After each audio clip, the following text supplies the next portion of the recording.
सास। पूर्णिमा की सास विनीता जी को हिंदी फिल्में देखने का बहुत शौक था। वो पूरा दिन बैठकर हिंदी फिल्में देखती रहती थी और फिल्मों को ही अपनी जिंदगी का सच मानती थी।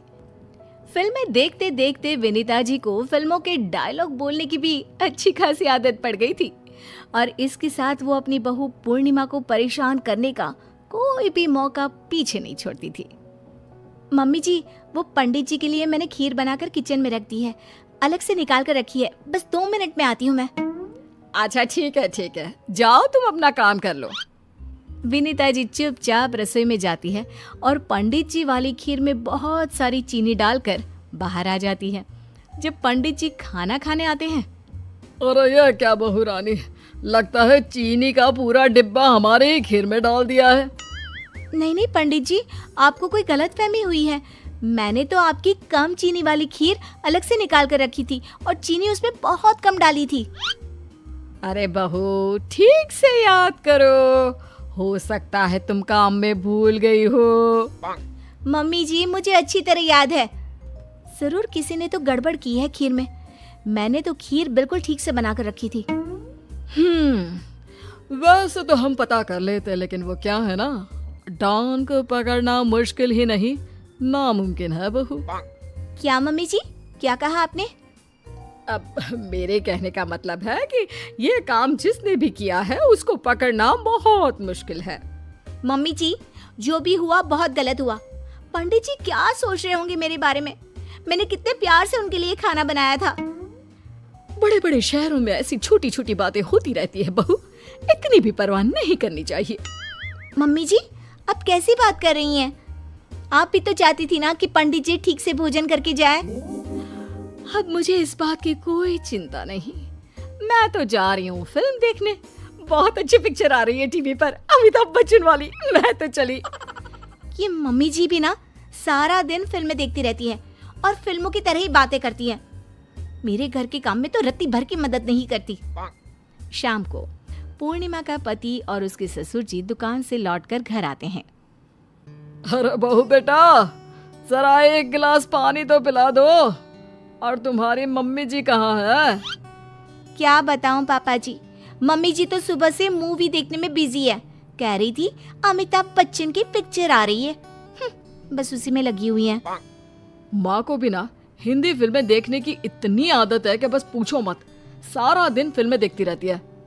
अरे लेकिन ये तो गलत बात है ना बेटा, तुम्हारी माँ को बहू के काम में थोड़ी बहुत मदद करनी चाहिए।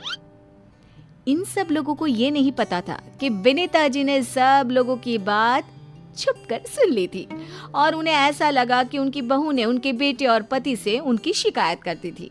इसलिए अगले दिन, अरे बहू, एक काम करो, तुम जरा बाजार जाकर सब्जी ले आओ, आज का सारा नाश्ता मैं बनाऊंगी। लेकिन मम्मी जी, पहले तो आपने कभी नाश्ता नहीं बनाया। इसीलिए तो कह रही हूँ कि आज मैं बना देती हूँ। जरा बाजार जाकर फल और सब्जियां ले आओ, सब खत्म हो गया है। लेकिन मम्मी जी ध्यान रखिएगा, पापा जी और इनके ऑफिस जाने का वक्त हो रहा है, नाश्ता थोड़ा जल्दी बना देना। इतना कहकर पूर्णिमा सब्जियां लेने चली जाती है और जब कुछ देर बाद लौट कर आती है। ये क्या पूर्णिमा, तुम सुबह सुबह चली गई थी? मेरे और पापा के दुकान जाने का टाइम हो गया, लेकिन कुछ भी नाश्ता ही नहीं बना। लगता है आज भूखे जाना पड़ेगा। मम्मी जी ने कहा था कि वो नाश्ता बना देंगी। अरे तुम्हारी मम्मी जी तो सुबह से हिंदी फिल्में देख रही है, कोई नाश्ता वाश्ता नहीं बनाया उसने। मैं अभी मम्मी जी से पूछ कर आती हूँ कि उन्होंने आखिर ऐसा किया क्यों। पूर्णिमा अपनी सास के कमरे में जाती है। वहाँ पर विनीता जी आराम से फिल्म देखने में बिजी थी। मम्मी जी, ये आपने क्या किया? देखिए पापा जी और ये दोनों भूखे ही दुकान चले गए। आप ही ने कहा था ना कि आप नाश्ता बना देंगी। देखो बहू, जो मैं बोलती हूँ वो मैं करती हूँ और जो नहीं बोलती वो मैं जरूर करती हूँ। मम्मी जी, यहाँ पर बात आपके फिल्म में डायलॉग की नहीं है, किसी के भूखे रहने की है। आप नहीं समझेंगी। परेशान होकर पूर्णिमा कमरे से बाहर निकल जाती है। कुछ दिनों के बाद पूर्णिमा की सहेली उसके घर मिलने के लिए आती है। पूर्णिमा अपनी सहेली से बातें करती है। अरे वाह पूर्णिमा, तुम्हारा घर तो बहुत अच्छा है। Thank you so much. मैं तुम्हारे लिए चाय और कुछ खाने को बनाकर लाती हूँ। अरे बहू, तुम्हारी सहेली इतने दिनों बाद आई है, इसके लिए चाय तो मैं बना लाऊंगी। तुम दोनों आराम से बैठकर बातें करो। हाँ। अरे वाह, तुम्हारी सास तो बहुत अच्छी है। देखो ना, तुम्हारे लिए चाय भी बना कर ला रही है। तुम्हें कुछ पता नहीं ना, इसलिए ऐसा लग रहा है। एक मिनट रुकिए मम्मी जी, आप रहने दीजिए, मैं खुद बना लूंगी। एक बार मैंने कमिटमेंट कर दी तो फिर मैं अपने आप की भी नहीं सुनती। बहू, मैं अभी जाकर तुम्हारे लिए चाय बना कर लाती हूँ। इतना कहकर विनीता जी वहां से चली जाती है। विनीता जी की बात सुनकर पूर्णिमा की सहेली को हंसी आ जाती है। अरे वाह, तुम्हारी सास डायलॉग तो बहुत अच्छे मारती है। हाँ, बस एक यही तो आता है, बाकी तो कोई काम करती नहीं। आज पता नहीं कैसे चाय बनाने के लिए कह दिया। कुछ दिनों के बाद पूर्णिमा की तबीयत अचानक से खराब हो जाती है। पूर्णिमा को इस बात की चिंता हो गई कि अब घर का काम कौन करेगा, और यही सोच सोच कर पूर्णिमा जोर जोर से रोने लगती है। अब क्या होगा? मम्मी जी सारा दिन टीवी देखती रहती है, पापा जी और ये दुकान में बिजी रहते हैं। खाना कौन बनाएगा? मुझसे तो उठा भी नहीं जा रहा।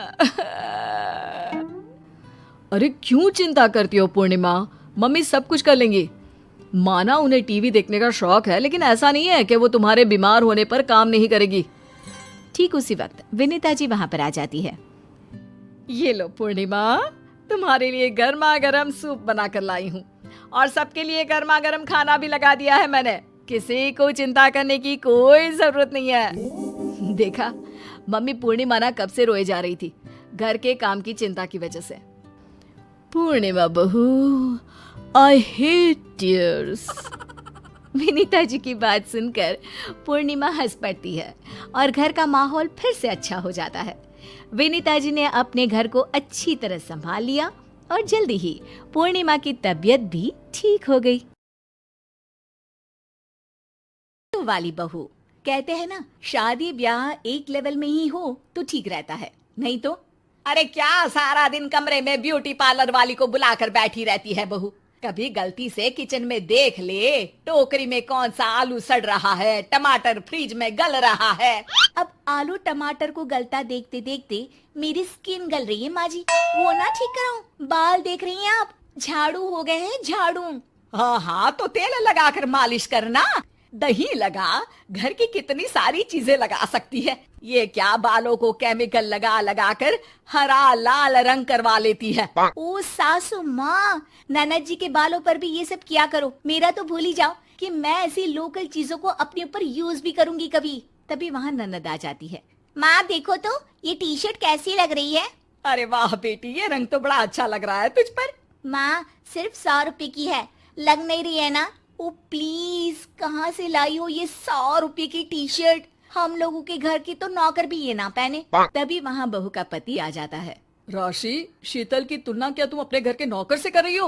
अरे छोड़ो ना भैया, ये बताओ टी शर्ट कैसी लग रही है? बहन नहीं चाहती थी कि उसके कारण भाई और भाभी के बीच लड़ाई हो, लेकिन राशि, लास्ट ईयर मैं लंदन गई थी ना, तब की फोटो। वैसे तुम लोग कहाँ कहाँ गए हो? भाभी हम तो हरिद्वार, शिमला और हाँ एक बार तो नैनीताल भी गए हैं। ये कोई जगह है घूमने की? लंदन तो स्वर्ग है, स्वर्ग। ऐसी बात नहीं है भाभी, हमारे देश में भी कई जगह ऐसी है जो दुनिया में कहीं नहीं है। जैसे गुलबर्ग गई हैं क्या आप? नो वे, मैं स्विट्जरलैंड गई हूँ। तो फिर जब गुलबर्ग नहीं देखा तो क्या देखा? भारत का क्या, दुनिया का स्वर्ग है वो। बात भी तो सच थी। राशि की बोलती शीतल के सामने बंद हो जाती है। एक दिन, अरे यार बाजार जाना है, कोई गाड़ी भी नहीं है यहाँ तो। अरे बहू, बाहर निकलेगी तो कोने से हरी वाली बस मिल जाएगी, 5 रुपए में बाजार। अरे ना हो तो रिक्शा कर लेना, 20 रुपए लेगा, लेकिन क्या फायदा, बस से ही निकल जा बेटा। हाँ, कैसी बात कर रही है? बस में कितने अनहाइजीनिक लोग बैठते हैं, पता भी है आपको? पता नहीं कौन क्या करता है, कहाँ जा रहा है, कहाँ से आ रहा है, और मैं उन लोगों के बीच बैठ जाऊं। अच्छा बहू, एक बात बता, तुम लोगों के घरों में जो ड्राइवर काम करते हैं ना, उन लोगों का पता है तुम्हें कि वो कहाँ से आते हैं, क्या खाते हैं, क्या पीते हैं? अरे माँ जी, आपसे कौन बहस करे, टैक्सी ही बुला लेती हूँ। कौन इतनी पेन ले गर्मी में। अरे बहू, पैसे बचाना सीख। 2 पैसे बचाएगी तो मुसीबत के वक्त काम आएंगे। मुसीबत, वो भी पैसों को लेकर? अरे माँ जी, हम लोगों के घर की तो कटोरी भी चांदी की होती है। अरे भगवान ना करे कि जरूरत पड़े, लेकिन जरूरत बताकर नहीं आती बहू। तभी वहाँ ननद आ जाती है। भाभी, आपके पापा किस प्रोफेशन में है? मतलब चांदी की कटोरी में खाना। जरूर बड़े व्यापारी होंगे ना? अरे नहीं नहीं, वो फाइनेंसर है। यहाँ का पैसा वहाँ और वहाँ का पैसा यहाँ, समझ लो टोपियाँ घुमाते हैं बाजार में।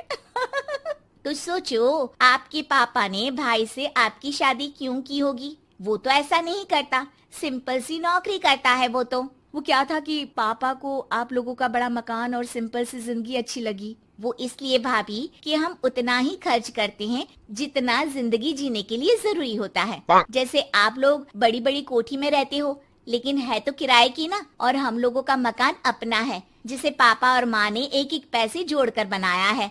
हाँ, वो तो हम लोग भी सोच रहे थे लेने के लिए, लेकिन बेटा, मैं चाहती हूँ कि तुम दोनों मिलकर इससे बड़ा मकान बनाओ, तब तो बात बने। कैसी बात कर रही हैं आप? मैं तो सोच रही थी कि इसे बेचकर पॉश इलाके में मकान ले लूं। अरे मैं जब तक जिंदा हूँ मेरा मकान नहीं बिकेगा, ये फाइनल बात है। तो इस छोटे मोहल्ले में ही रहना चाहती हैं आप हमेशा? अरे मैं तो सोच रही थी कि तभी डोरबेल बजती है और सामने खड़े होते हैं राशि के पापा मम्मी। अरे मम्मी पापा, आप दोनों आइए आइए। जा बेटा शीतल, जाकर अंकल आंटी के लिए पानी ले आ। क्या बात है भाई साहब, आप लोग परेशान दिख रहे हैं। सब ठीक तो है ना? अरे नहीं नहीं माँ जी, कैसी बात कर रही हैं? वो कहाँ परेशान होंगे? इतना पैसा है इन लोगों के पास, तो परेशानी तो भूल कर भी नहीं आनी। तभी राशि की माँ सास के सामने रोने लगती है। अरे क्या बताएं बहन जी, हमारा तो सब कुछ खत्म हो गया। ये तो भला है कि भले घर में राशि की शादी करवा दी, वरना अब तो हम लोगों के पास रहने के लिए छत भी नहीं है, इसलिए आप लोगों के पास आए हैं।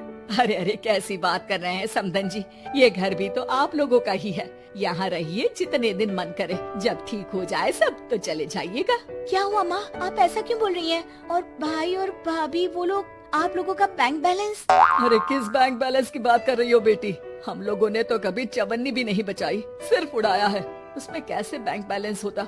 घर तो किराए का था ही। बाकी तेरी भाभी ने थोड़ी बहुत जो प्रॉपर्टी थी उसे बेचकर पॉश इलाके में घर लेने की जिद की थी। प्रॉपर्टी बेच तो दी, लेकिन जो पैसे आए वो भी उड़ा दिए। अब हम दोनों को घर से भी निकाल दिया। अब ना घर है ना पैसा, जीवन फिर से शुरू करना पड़ेगा। हाँ बहन जी, लेकिन इस बार एक बात तो गांठ बांध ली कि झूठी शान और दिखावा किसी का सगा नहीं होता। राशि सास की तरफ ऐसे देखती है जैसे अपनी गलती का एहसास